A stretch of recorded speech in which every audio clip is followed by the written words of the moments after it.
وعلى آلك وأصحابك يا سيدي يا خير خلق الله. الحمد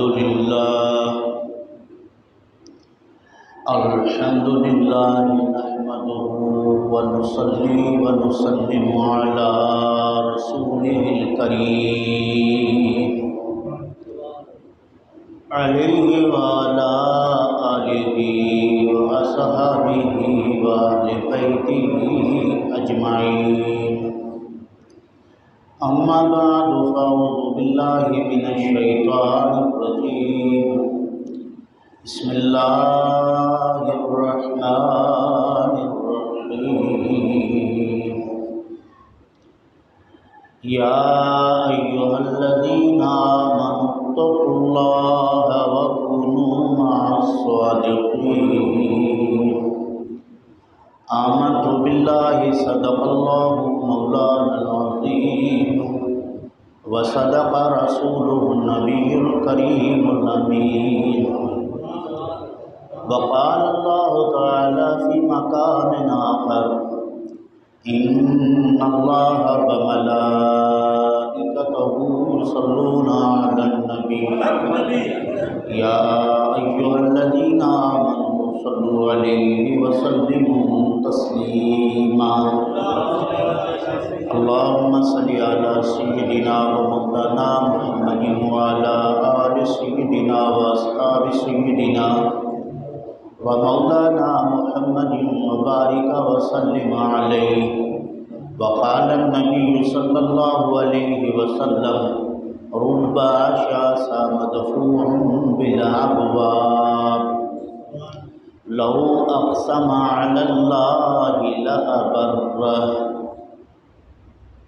وقال الله تعالى في مكان آخر: ألا إن أولياء الله لا خوف عليهم ولا هم يحزنون. آمنت بالله صدق الله مولانا العظيم. حمد و صلاۃ کے بعد واجب الاحترام دوستان عزیز، برادران اسلام، اللہ وحدہ لا شریک کے پاک کلام قرآن مجید فرقان حمید میں سے مختلف مقامات سے 2 آیت کریمہ تلاوت کیا ہے. اللہ رب العزت کی بارگاہ میں دعا ہے کہ رب ذوالجلال مختصر وقت میں قرآن و سنت کی روشنی میں حق و سچ بیان کرنے کی توفیق نصیب فرمائے. بیان کے بعد طرفین کو عمل کرنے کی توفیق نصیب فرمائے. گزشتہ جمعے پر آپ احباب نے حضرت پیران پیر روشن ضمیر حضرت غوث اعظم شیخ عبدالقادر جیلانی رضی اللہ تعالیٰ عنہ کے فضائل اور کرامات سماعت فرما رہے تھے. آج بھی اسی عنوان پر لب کشائی کی جسارت کرنے کا ارادہ ہے. اللہ تعالیٰ عمل کی توفیق نصیب فرمائے. عزیزان گرامی، اللہ رب العالمین نے قرآن مجید میں ارشاد فرمایا: یا ایھا الذین آمنوا، اے ایمان والو، اتقوا اللہ، اللہ سے ڈرو، وکونوا مع الصادقین، اور سچوں کے ساتھ رہو. علماء نے یہاں سے اولیاء کاملین و صالحین کی صحبت اختیار کرنے کا مسئلہ حس کیا ہے. اللہ وحدہ لا شریک اپنے بندوں کو نیکوں کے ساتھ رکھنا چاہتا ہے، صالحین کے ساتھ رکھنا چاہتا ہے، چونکہ صحبت نیک کا بڑا اثر نیکیوں پر پڑتا ہے.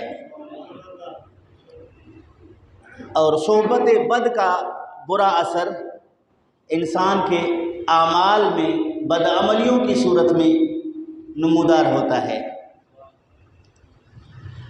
حضرت شیخ عبد القادر جیلانی رضی اللہ تعالیٰ عنہ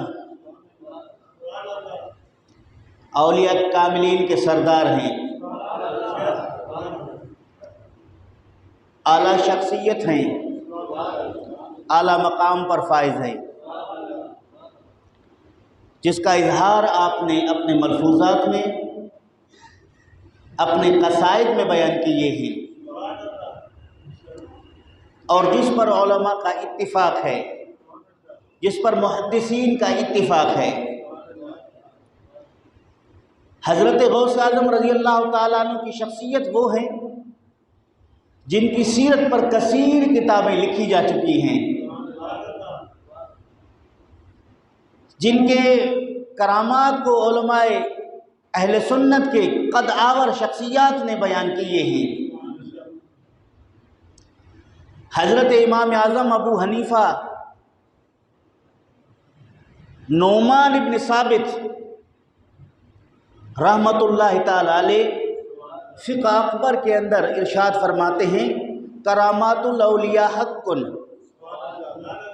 اللہ کے ولیوں سے جو کرامات صادر ہوتے ہیں وہ حق ہیں۔ علامہ علی قاری رحمۃ اللہ تعالی علیہ امام اعظم کے اس جملے کے شرح میں بہت سارے اولیاء کاملین اور صالحین کی کرامات کا ذکر کیا ہے شرح فقہ اکبر کے اندر،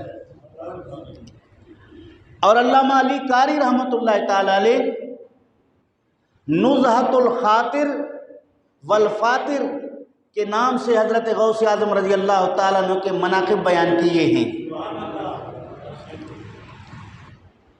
اور نبی اکرم صلی اللہ تعالیٰ علیہ وآلہ وسلم کے فرمودات سے بھی اولیاء کے فضائل بیان ہوئے ہیں۔ آپ صلی اللہ تعالیٰ علیہ وآلہ وسلم نے ایک مقام پر ارشاد فرمایا کہ رب عشاش مدفوع بالابواب، کچھ اللہ کے ایسے بندے ہیں جن کے بال بکھرے ہوئے ہیں، چہرے پر گرد و غبار ہے، کپڑے پھٹے پرانے ہیں، لوگوں نے ان کو اپنے دروازوں سے دور کیے ہوئے ہیں، لو اقسم علی اللہ لا برہ، لیکن ان کا مقام اور مرتبہ یہ ہے کہ اللہ رب العالمین کی ذات کا قسم کھا کر کسی چیز کے ہونے کا کہہ دیں، اللہ وہ کر دیتا ہے۔ لوگوں کے نظر میں اس کی کوئی اہمیت نہیں ہے کہ ان کے بال بکھرے دیکھ کر، ان کے چہرے پر گرد و غبار دیکھ کر، ان کے کپڑے پھٹے پرانے دیکھ کر ان کی اہمیت وہ نہیں سمجھ پاتے ہیں، لیکن وہ خدا کے ناز بردار بندے ہیں، چونکہ اللہ رب العالمین کی نظر کسی کے لباس پر نہیں ہے، کسی کے محل اور محلات پر نہیں ہے، کسی کی زمین جائیداد اور باغات پر نہیں ہے، کسی کے بینک بیلنس سونا چاندی پر نہیں ہے۔ ان اللہ لا ينظر الى صورکم ولا الى اموالکم ولکن ينظر الى نیت قلوبکم۔ مصطفیٰ کریم صلی اللہ علیہ وسلم نے فرمایا کہ اللہ کی نظر نہ تمہاری صورتوں پر ہے کہ کتنے خوبصورت ہو، کیونکہ صورتوں کا خالق وہی ہے۔ اللہ رب العالمین کی نظر تمہارے مال اور دولت پر نہیں ہے، چونکہ مال اور دولت عطا کرنے والی ذات بھی خدا کی ہے۔ جتنے مدارج ہیں، جتنے مرتبے ہیں، وہ تو اللہ نے دیے ہیں، ان کی خدا کے نزدیک کوئی اہمیت نہیں ہے۔ اللہ رب العالمین کی نظر تمہارے دلوں پر ہے، تم دل میں کتنے سچے ہو، تم دل میں کتنے مخلص ہو، تم دل میں خدا رب ذوالجلال کی وحدانیت کے کتنے قائل ہو، تم دل میں جناب محمد مصطفیٰ کی رسالت کو کتنا جانتے اور مانتے ہو۔ اللہ کی نظر تو دلوں پر ہے۔ دل زنگ آلود ہو، چہرہ خوبصورت ہو،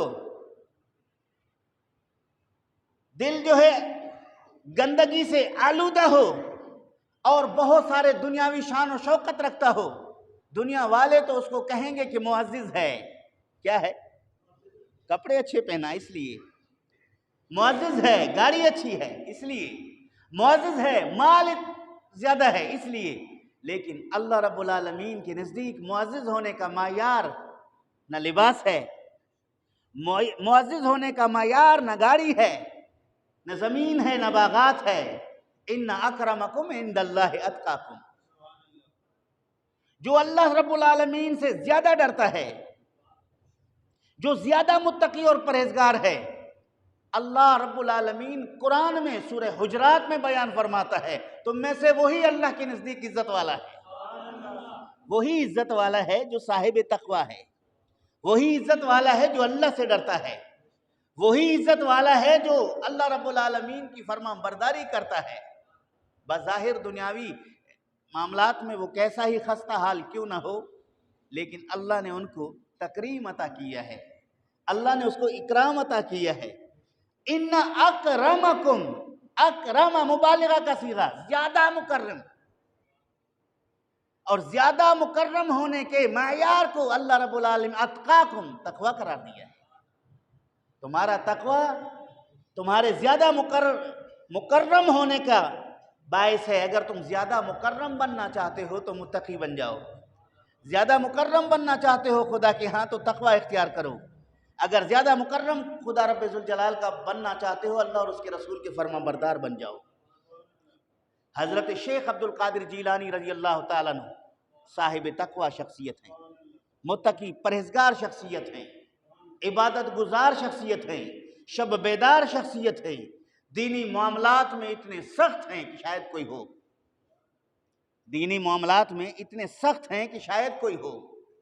فتح الغیب شریف کا پہلا مقالہ آپ پڑھیں گے یا علماء کرام سے سنیں گے، وہ انسانیت سے خطاب کرتے ہوئے فتح الغیب کے مکالمہ اول میں بیان فرماتے ہیں کہ 3 چیزیں مسلمان کے لیے لازمی ہیں۔ کتنی چیزیں؟ 3 چیزیں مسلمان کے لیے لازمی ہیں۔ کتنی چیزیں؟ فرمایا اگر کسی مسلمان کے پاس یہ 3 چیزیں نہ ہوں تو دعویٰ جھوٹا ہے، ڈھکو سلا ہے، باطل کورا اور خالی ہے۔ وہ کون سی 3 چیزیں ہیں جس کو غوث اعظم رضی اللہ تعالیٰ عنہ نے مسلمان کے لیے لازمی قرار دیا ہے؟ فرمایا سب سے پہلے امر ہے، یعنی جو حکم اللہ رب العالمین کی طرف سے ہے، اللہ رب العالمین کے رسول کی طرف سے جو حکم ہے اس پر عمل کرنا۔ سب سے پہلا یہ چیز مسلمان کے پاس لازمی ہے کہ وہ اگر مسلمان ہے تو امر کا پابند رہے، خدا کے حکم کا پابند رہے۔ دوسری چیز ہے نہی سے اجتناب، جس چیز سے اللہ نے روکا ہے اس کے قریب نہ جائے، جس کا اللہ نے حکم دیا ہے اس کو کبھی ترک نہ کرے، پہلا جس کو امر کہتے ہیں۔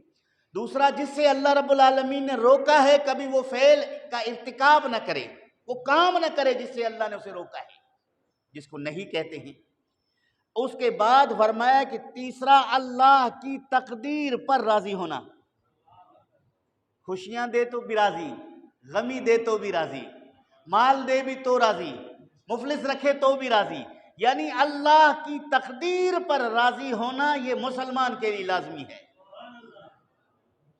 جب وہ یہ 3 چیزوں کو اپنے زندگی کا نمونہ بنائے گا، جب وہ ان 3 چیزوں پر مکمل عمل کرے گا تو پھر وہ مسلمان ہے، پھر وہ ظاہری اور باطنی ہر لحاظ سے وہ مسلمان ہے، چونکہ خدا کے احکامات کی پابندی کرتا ہے، جس سے اللہ نے روکا اس سے رکتا ہے، اور اللہ رب العالمین کی قضا پر راضی ہے، تقدیر پر راضی ہے، ہر لحاظ سے وہ خوش ہے، اس میں کسی قسم کی کوتاہی نہیں کرتا۔ یہ دین کا پہلا اصول جو آپ نے فتح الغیب میں بڑے شد و مد کے ساتھ بیان کیا، اور فتح الغیب میں بہت ساری اور آپ کے مقولہ جات موجود ہیں جس میں آپ نے لوگوں کو اللہ رب العالمین کو خوف دلایا، جس نے اللہ وحدہ لا شریک کی عبادت کا شوق دلایا، نبی کریم صلی اللہ علیہ وآلہ وسلم کی سنتوں پر عمل کرنے کا آپ نے درس دیا۔ اسی طرح آپ کی دوسری تصنیف ہے غنیۃ الطالبین، اس کو آپ پڑھیں گے، اس میں بھی اللہ رب العالمین کے بندوں کو خدا سے ملنے والا کام سر انجام دیتے ہیں اور اس پر مکمل طور پر عمل کرتے ہیں۔ متقی اور پرہیزگار ہیں، تو اس لیے جب ایسے لوگوں کی صحبت مل جائے تو پھر انسان مقام انسانیت پر فائز ہو جاتا ہے، مسلمان کو صحیح طرح سے اسلامی روح اللہ رب العالمین نصیب فرما دیتا ہے۔ اس مثال کو شیخ سعدی شیرازی رحمۃ اللہ علیہ نے بڑے پیارے کلمات کے ساتھ سمجھانے کی کوشش کی۔ فرماتے ہیں گلے خوشبو در حمام روزے، رسید از دست محبوبے بھی دستم۔ ایک حمام میں مجھے کسی دوست نے خوشبودار مٹی دے دی، میں نے دیکھا کہ یہ جنسن تو مٹی ہے لیکن اس سے خوشبو ظاہر ہو رہی ہے۔ میں نے اس سے پوچھا، اس مٹی سے میں نے بات کی، گلے خوشبو در حمام روزے، رسید از دست محبوبے بھی دستم، بدو گفتم کی مشکی یا عبیری کہ دل آویز ہے تو مستم۔ میں نے ان سے پوچھا کہ تو مشک ہے یا عنبر؟ تیری اس خوشبو سے میرا دماغ معطر ہو رہا ہے، تو کیا ہے؟ بگفتہ من گلے ناچیز بودم۔ اس مٹی نے کہا کہ میں ایک ناچیز حقیر مٹی ہوں، میری جنس، میری حقیقت، میری حیت قضائیہ جاننا چاہتے ہو؟ میری ذاتی کوئی کمال نہیں ہے۔ بگفتہ من گلے ناچیز بودم، میں ایک ناچیز مٹی تھی، ولیکن مدت با گل نشستم، تھوڑی دیر کے لیے مجھے پھول کے ساتھ بیٹھنے کی اللہ رب العالمین نے سعادت نصیب کی ہے، میسر ہوا وقت تھوڑی دیر پھول کے ساتھ رہنے کا۔ جمال ہم نشیں درمن اثر کرد، وگرنہ من ہما خاکم کے ہستم۔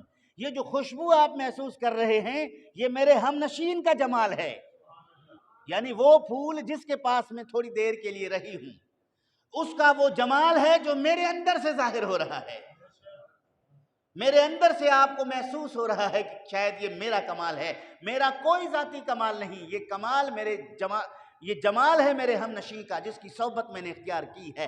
اس سے پتہ چلا کہ اگر ایک حقیر شخص بھی، ایک ناچیز شخص بھی اللہ کے برگزیدہ بندوں کی صحبت اختیار کر لے تو وہ ناچیز بھی چیز بن جاتی ہے، وہ حقیر بھی امت کا امیر بن جاتا ہے۔ پھر تو عزیزان گرامی، یہ اولیاء کاملین اور صالحین کا اصل مقصد تربیت ہے کہ وہ تربیت کر کے تزکیہ نفس کرتے ہیں، اور تزکیہ نفس سے انسان کو اعلیٰ مقام پر فائز فرما دیتے ہیں۔ پھر ان کی ولایت کو اللہ رب العالمین ظاہر کرنے کے لیے ان سے کئی قسم کے کرامات کا صدور ہوتا ہے۔ اس وجہ سے یہ کوئی نئی باتیں نہیں ہیں، بلکہ اسلام کہ روز اول سے لے کر تا قیام قیامت یہ مسلمانوں کا معمول جاری رہے گا، اور ان اولیاء کاملین اور صالحین کا یہ سلسلہ آمد و رفت جاری رہے گا۔ جب اولیاء اللہ زمین پر نہیں رہیں گے، لا تقوم الساعہ حتی یقال فی الارض اللہ اللہ، رب ذوالجلال کے پیارے محبوب نے فرمایا کہ اللہ زمین پر اس وقت تک قیامت کو قائم نہیں فرمائے گا، اس وقت تک جب تک کوئی ایک زمین پر اللہ کا ولی زندہ ہے اور وہ اللہ کا ذکر کر رہا ہے۔ ایک کی وجہ سے بھی اللہ اس کائنات کو چلاتا رہے گا کہ ایک بھی ایسا ہے جو اللہ کا نام لے رہا ہے، ایک ایسا ہے جو اللہ کی عبادت کر رہا ہے، ایک ایسا ہے جو اللہ کی فرمان برداری کر رہا ہے۔ جب تک وہ ایک زندہ ہے اللہ اسی ایک کی وجہ سے دنیا کو زندہ رکھے گا۔ معلوم ہوا کہ دنیا کی سلامتی بھی اللہ والوں کی مرہون منت ہے۔ جب تک یہ اللہ والے سلامت ہیں، یہ اہل ذکر سلامت ہیں، آسمان سے ستارے نہیں گریں گے، زمین پاش پاش نہیں ہوگا، پہاڑ روئی کی طرح نہیں اڑیں گے۔ جب اس زمین پر خدا کے دشمن فساق اور فجار کا یلغار ہوگا، کہیں کونے میں بھی کوئی غار میں کسی چھپے مقام میں بھی کوئی اللہ اللہ کرنے والا نہیں ہوگا، پھر قہر خداوندی زمین والوں پر برسے گی، پھر زلزلے نمودار ہوں گے، پھر پہاڑ اڑیں گے، پھر آسمان سے ستارے جڑیں گے، پھر سورج الٹا ہوگا، پھر توبہ کے دروازے بند ہوں گے۔ تو یہ اللہ والے جب تک سلامت ہیں، اس کی سلامتی سے دنیا سلامت ہے۔ جب تک یہ اللہ رب العالمین کا ذکر کرتے ہیں، ان کے ذکر کرنے سے اللہ رب العالمین اس دنیا کو قائم رکھتا ہے۔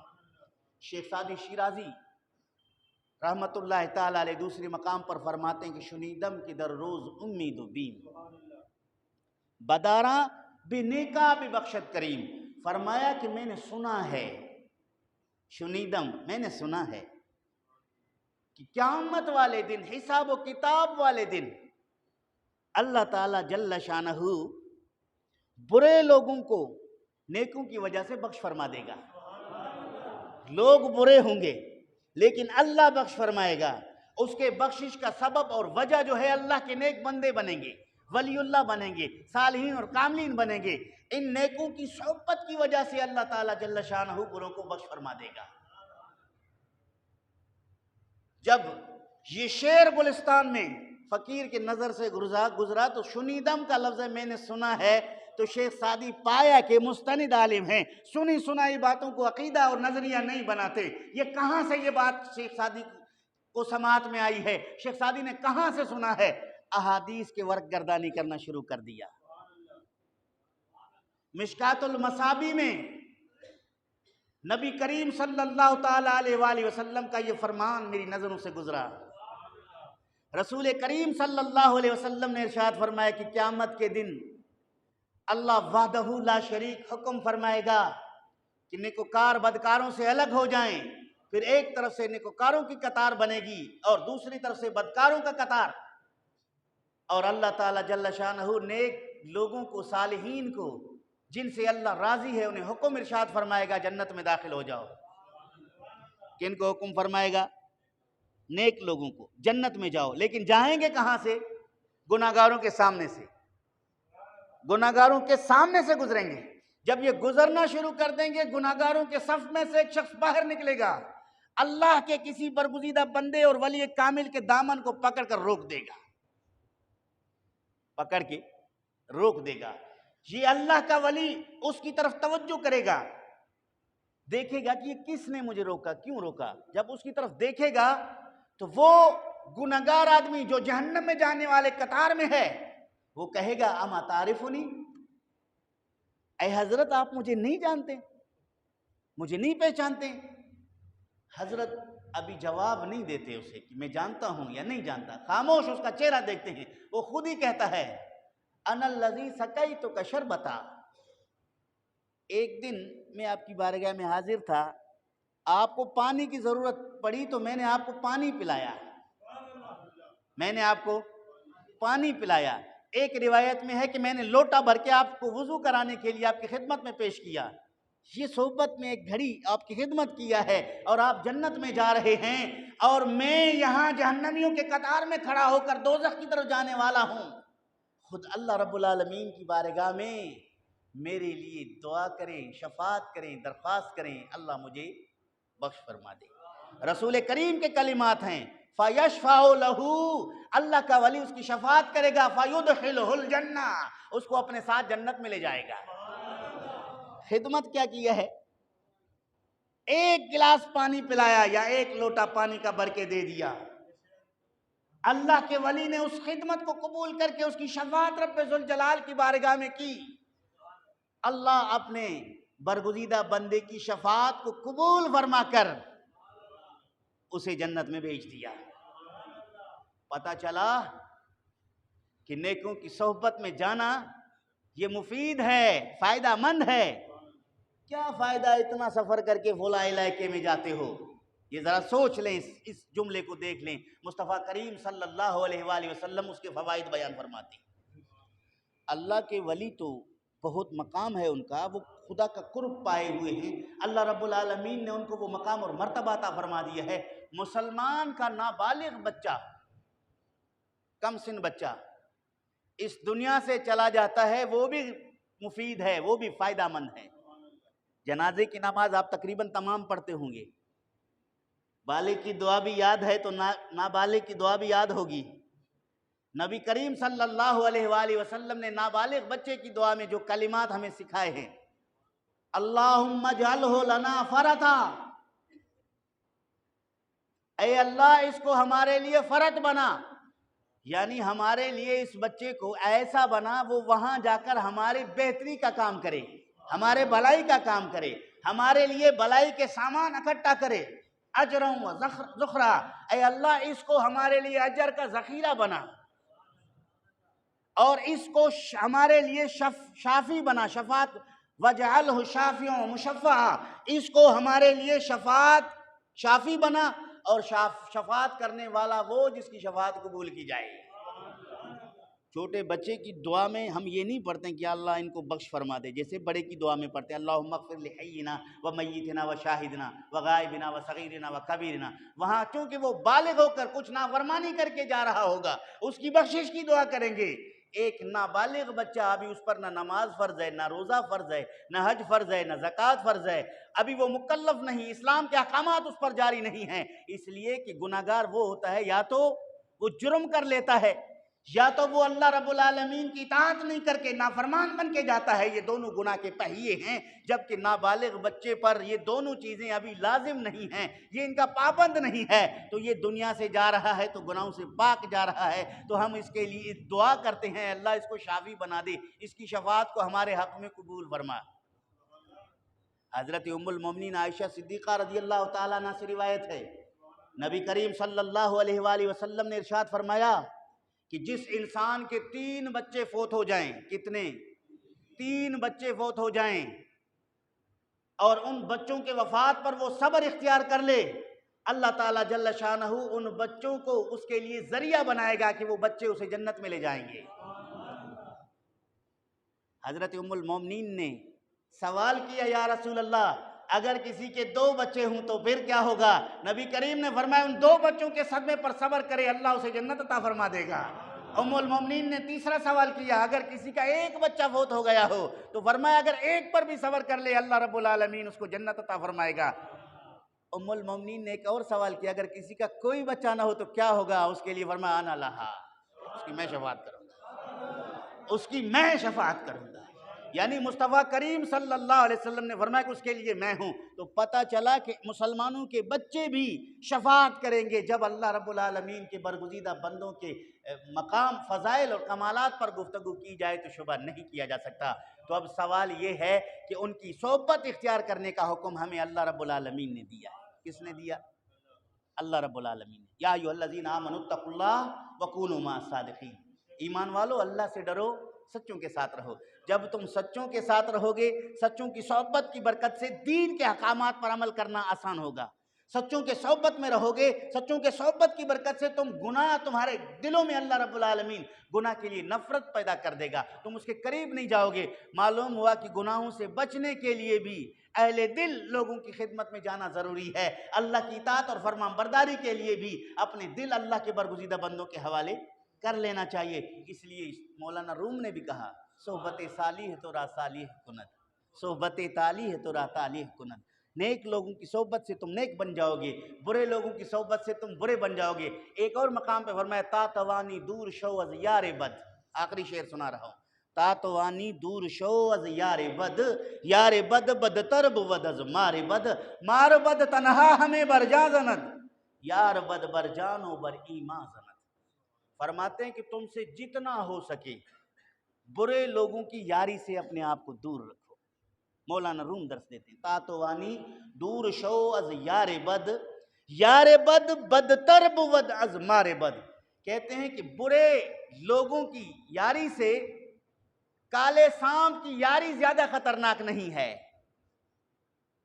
کالے سانپ کے ساتھ دوستی رکھو وہ اتنا نقصان دہ نہیں ہے، اور کالے اعمال والے برے انسان کے ساتھ صحبت رکھنا اس سے زیادہ نقصان دہ ہے۔ جب بات آپ نے عجیب کی، اب جواب بھی آپ پر لازم ہو گیا کہ یہ فرق کیسے، کہ برے کالے سانپ کی صحبت سے برے یار کی صحبت زیادہ خطرناک ہے، تو کیوں ہے اور کس لیے ہے؟ فرمایا کہ مار بد تنہا ہمیں بر جاں زند، میں یہ نہیں کہتا کہ سانپ کی صحبت برا نہیں ہے، ضرور برا ہے، لیکن سانپ کے ساتھ بے وقوفی کر کے صحبت کرو گے تو سانپ ایک دن تمہیں ڈس لے گا، سانپ تجھے ڈس لے گا، کاٹے گا، اسے ایک نقصان ہوگا، تمہاری جان چلی جائے گی۔ سانپ ڈسے گا، اس کا نقصان صرف ایک ہوگا، تم دنیا سے چلے جاؤ گے، مر جاؤ گے اس سے، زہر سے۔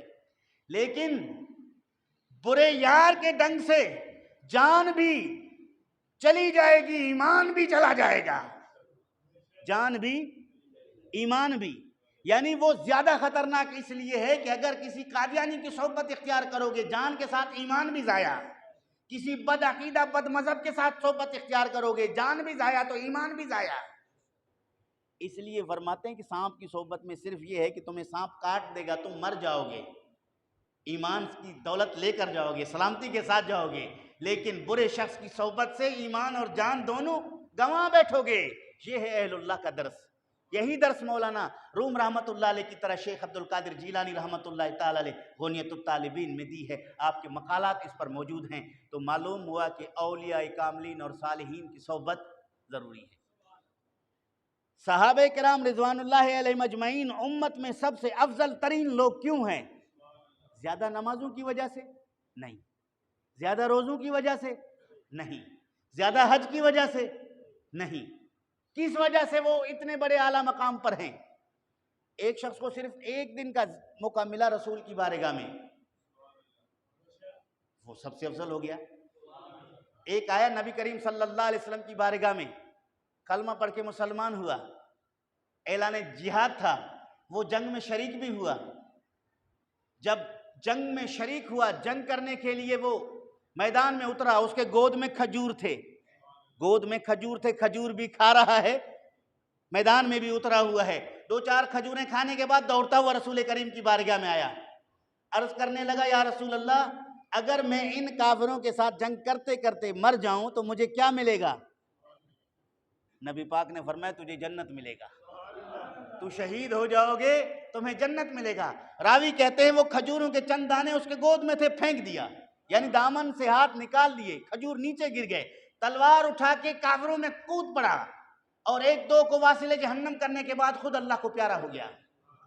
نبی کریم صلی اللہ علیہ وسلم نے اس کے جنازے کو اپنے قریب رکھ کر حضور نے فرمایا مبارک ہو اسے، مبارک ہو، ابھی آیا، یعنی ابھی آیا، نہ کوئی زیادہ عبادت، نہ کوئی زیادہ تقوی، نہ کوئی زیادہ پرہیزگاری، ابھی آیا اور ابھی جنت میں چلا گیا، یعنی ابھی ابھی مسلمان ہوا، ابھی ابھی جہاد میں اترا، ابھی ابھی شہید ہو کر جنت میں چلا گیا۔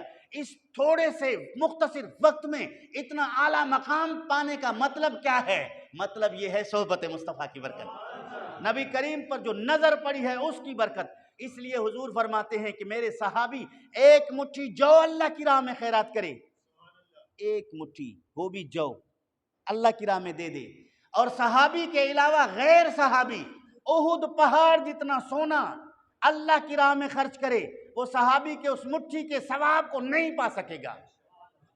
ایک طرف احد پہاڑ جتنا سونا لٹانے والا، دوسری طرف ایک مٹھی خیرات کرنے والا، اس کا اجر و ثواب اتنا زیادہ، وہ اس کی برابری نہیں کر سکتا۔ اس کی وجہ کیا ہے؟ فرمایا اس کی آنکھوں نے مصطفیٰ کریم کو دیکھا ہے، حضور کی صحبت میں آ کر وہ یہ کمال اور مرتبہ پایا ہے، غیر صحابی یہ مقام مرتبہ نہیں پا سکتا۔